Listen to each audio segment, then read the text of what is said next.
Assalamualaikum warahmatullahi wabarakatuh. Perkenalkan, nama saya Suciasana Mulyanisa dengan NPM 102211778. Saya dari kelas C3 mengambil prodi S1 Akuntansi.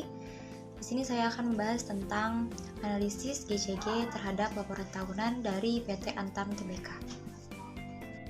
Profil perusahaan. PT Antam Tbk ini memiliki arus kas yang solid dan manajemen keuangan yang berhati-hati. Antam didirikan sebagai badan usaha milik negara pada tahun 1968 melalui merger beberapa perusahaan pertambangan nasional yang memproduksi komoditas tunggal untuk mendukung pendanaan proyek ekspansi ferronikel pada 1997. Antam menawarkan 35% sahamnya ke publik dan mencatatkannya di Bursa Efek Indonesia. Pada tahun 1999, Antam mencatatkan sahamnya di Australia dengan status Foreign Exempt Entity, dan pada tahun 2002, status ini ditingkatkan sebagai ASX listing yang memiliki ketentuan lebih ketat. Visi perusahaan ini pada tahun 2030 ingin menjadi korporasi global terkemuka melalui diversifikasi dan integrasi usaha berbasis sumber daya alam. Misi perusahaan Antam pada tahun 2030 ingin menghasilkan produk-produk berkualitas dengan memaksimalkan nilai tambah melalui praktik-praktik industri terbaik dan operasional yang unggul, mengoptimalkan sumber daya dengan mengutamakan keberlanjutan keselamatan kerja dan kelestarian lingkungan, memaksimalkan nilai perusahaan bagi pemegang saham dan pemangku kepentingan, dan meningkatkan kompetensi dan kesejahteraan karyawan serta kemandirian ekonomi masyarakat di sekitar wilayah operasi. Good Corporate Governance atau yang disebut dengan GCG. Dalam menerapkan GCG ini, PT Antam tidak hanya sekedar memenuhi kepatuhan terhadap peraturan perundang-undangan saja, tetapi bersungguh-sungguh menerapkannya dalam segala kegiatan operasional Antam yang dijalankan dengan senantiasa memperhatikan prinsip-prinsip GCG, yaitu transparansi, akuntabilitas, responsibility, independen, dan fairness. Yang pertama ada transparansi, yaitu merujuk pada keterbukaan dan keterlihatan informasi yang relevan terkait dengan keputusan dan tindakan suatu entitas seperti perusahaan. Arti pentingnya adalah entitas yang transparan menyediakan informasi dengan jelas dan mudah diakses, memungkinkan pemangku kepentingan untuk memahami proses kebijakan dan kinerja perusahaan. Yang kedua ada akuntabilitas. Akuntabilitas adalah mengacu pada kewajiban dan tanggung jawab untuk bertanggung jawab atas keputusan dan tindakan yang diambil serta hasil yang dicapai. Arti pentingnya yaitu menciptakan dasar kepercayaan karena entitas yang akuntabel menerima tanggung jawab atas kinerjanya dan bersedia memberikan pertanggungjawaban kepada pemangku kepentingan. Yang ketiga ada responsibility, tanggung jawab. Tanggung jawab ini berkaitan dengan kewajiban atau tugas yang harus dilaksanakan oleh individu atau organisasi sesuai dengan peran dan fungsi masing-masing. Nah, arti pentingnya adalah menunjukkan bahwa suatu entitas mengenali dan memahami peran serta kontribusinya dalam mencapai tujuan organisasi dan kesejahteraan masyarakat secara lebih luas. Lalu yang keempat ada independen atau kemandirian. Kemandirian ini adalah suatu independensi mencerminkan kemampuan untuk beroperasi atau membuat keputusan tanpa adanya pengaruh atau tekanan dari yang lain yang tidak sesuai. Arti pentingnya adalah kemandirian penting dalam konteks seperti audit, di mana auditor yang independen dapat memberikan evaluasi yang objektif dan tidak dipengaruhi oleh pihak yang diaudit. Yang kelima ada fairness atau keadilan. Keadilan ini melibatkan perlakuan yang adil dan setara terhadap semua pihak yang terlibat atau terpengaruh oleh keputusan atau tindakan suatu entitas. Arti pentingnya yaitu untuk mencegah ketidaksetaraan atau perlakuan yang tidak adil dan menegaskan nilai-nilai etika yang menciptakan lingkungan di mana semua pihak dihormati dan diberlakukan dengan benar. Kelima konsep tersebut, yaitu transparansi, akuntabilitas, tanggung jawab, kemandirian, dan keadilan, merupakan prinsip-prinsip penting dalam menciptakan tata kelola perusahaan yang baik dan berkontribusi pada keberlanjutan serta kepercayaan dari pemangku kepentingan. Lalu yang kedua ada prinsip-prinsip GCG. Pada PT Antam ini, PT Antam berkomitmen untuk melaksanakan tata kelola perusahaan yang baik.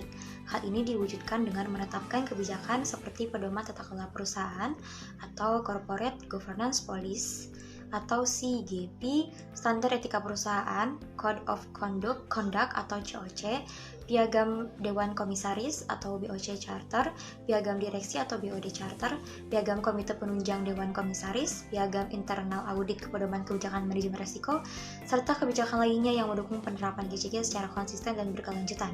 Berbagai kebijakan di atas selalu dimulakhirkan secara berkala untuk diadaptasikan sesuai dengan praktek terbaik, kondisi dan perkembangan lingkungan bisnis Antam, serta perubahan peraturan perundang-undangan yang berlaku dan telah dipublikasikan dalam situs Antam dan portal internal Antam.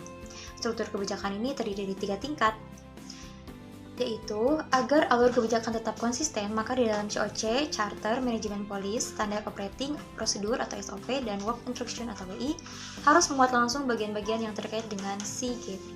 Dengan demikian, dapat menghindari ketidakselarasan antara seluruh soft structure GCG Antam. Seluruh kebijakan perusahaan dari level 1 sampai level 3 telah dilaksanakan oleh perusahaan secara efektif dan secara kontinu, disesuaikan dengan perkembangan regulasi dan kepentingan bisnis perusahaan. Pendekatan, penyusunan, kebijakan berdasarkan objektif, risk and control, serta prinsip-prinsip GCG, penyusunan kebijakan juga memperhatikan arahan strategis dan kebijakan lain yang telah dituangkan dalam kebijakan Dewan Komisaris dan Direksi sebelumnya. Proses penyusunan ini dilakukan secara bertahap melalui top-down approach dan bottom-up approach.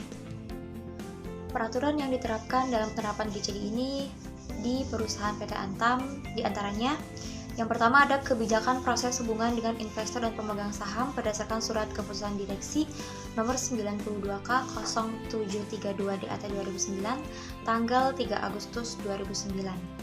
Lalu yang kedua ada kebijakan proses hubungan publik dan internal perusahaan berdasarkan SK Direksi nomor 1628 K09 DAT 2020 tanggal 24 Agustus 2020.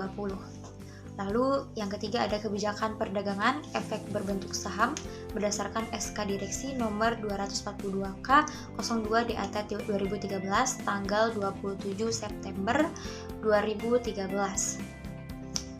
Lalu yang keempat ada kebijakan pengungkapan informasi perseroan berdasarkan surat keputusan direksi nomor 241K02 DAT 2013 tanggal 27 September.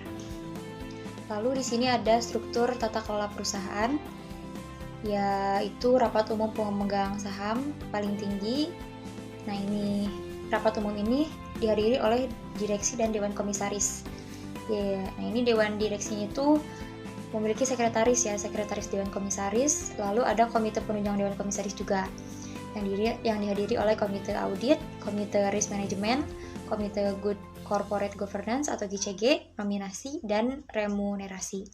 Lalu ada dari direksi. Direksi ini ada manajemen perusahaan. Manajemen perusahaan ini ada 3, yaitu kantor pusat, unit atau unit bisnis, dan proyek pengembangan.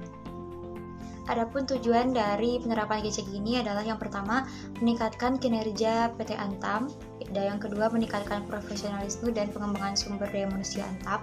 Yang ketiga, mengoptimalkan potensi dan nilai tambah sumber daya alam secara ekonomis.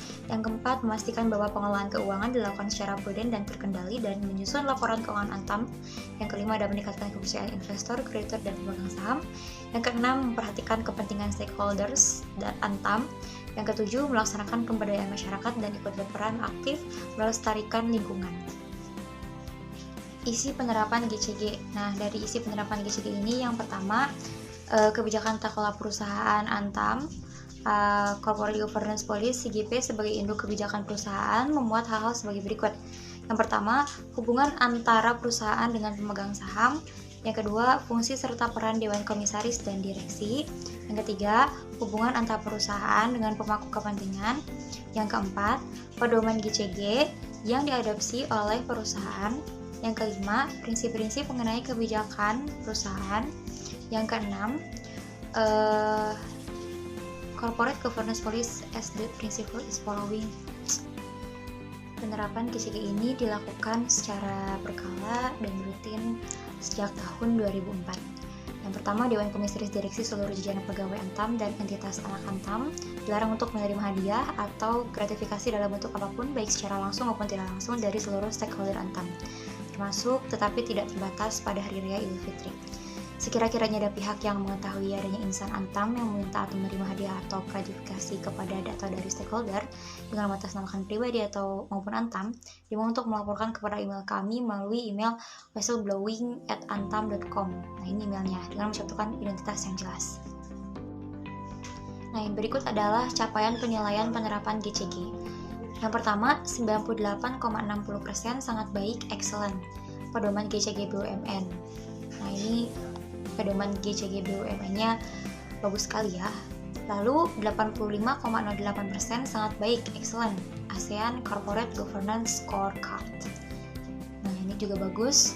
Lalu yang ketiga ada GCG Assessment Achievement. Ini 92,16% sangat baik, ASX CG Principle and Recommendation 4 years 4 tahun. Lalu 94,08% yaitu pedoman umum Governansi Korporat Indonesia PUGKI, dan satu lagi 96,00% pedoman tata kelola perusahaan terbuka OJK atau yang disebut dengan Corporate Governance Guidance for Public Company.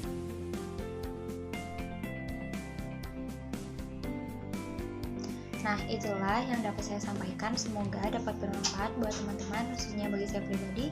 Terima kasih. Wassalamualaikum warahmatullahi wabarakatuh.